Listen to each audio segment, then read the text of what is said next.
The Independent Australia has a report by Kellie Tranter in the article titled "The Era of Post-Truth: Look no further than Manus and Nauru." There is no such thing as equal time to the right of free speech in conventional media. Look no further than our offshore detention program in post-truth terms. How dangerous things have become in an era marked by post-truth. As opposed to appeals to the heart, objective facts are no longer able to influence public opinion. Look no further than Australia's offshore detention program in post-truth terms.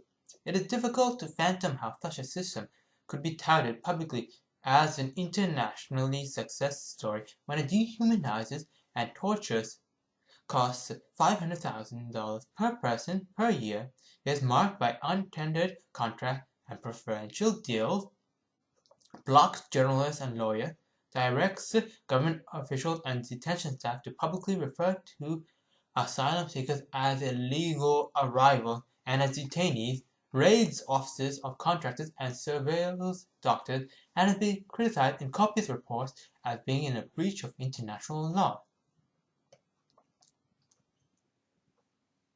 I will quote of what's going on here.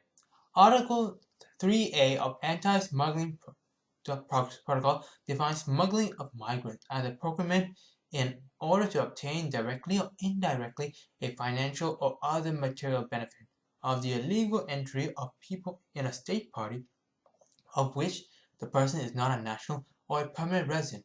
People smugglers known to how to get through borders, whether with people, drugs, or arms.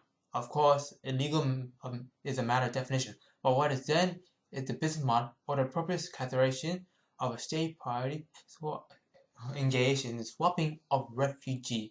And I quote, swapping.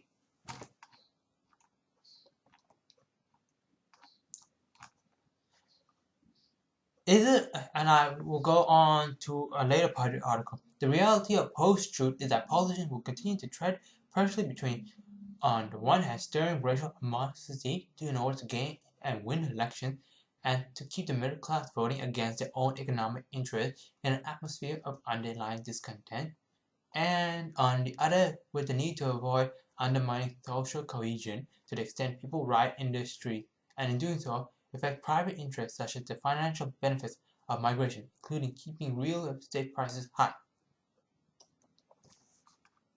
Now, the article goes on to extensive details about what's happening in Australia and what this is all about.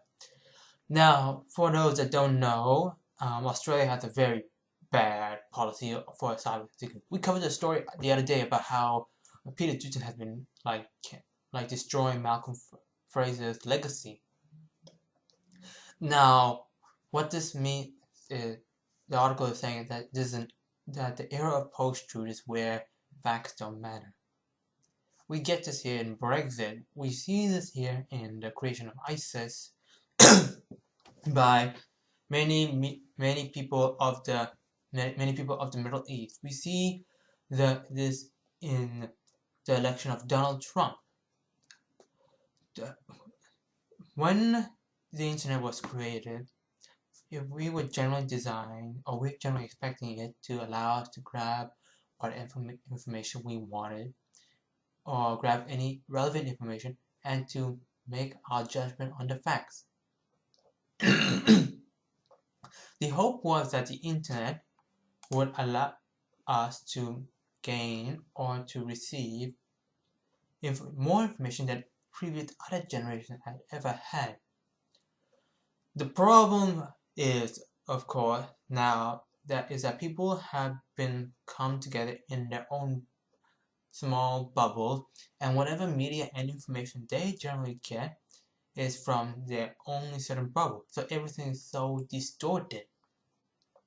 This is combined with the fact that companies generally cater to this idea. Look at the article about Google where it says that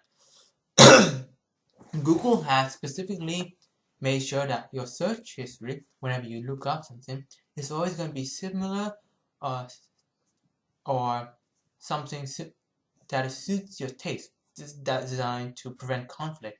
But once again, I would say it only creates a bubble.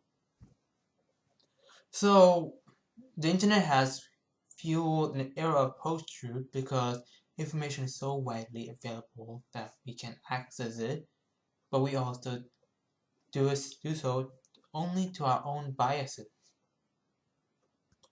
Now, what can we do to prevent this era of post-truth? Well, research.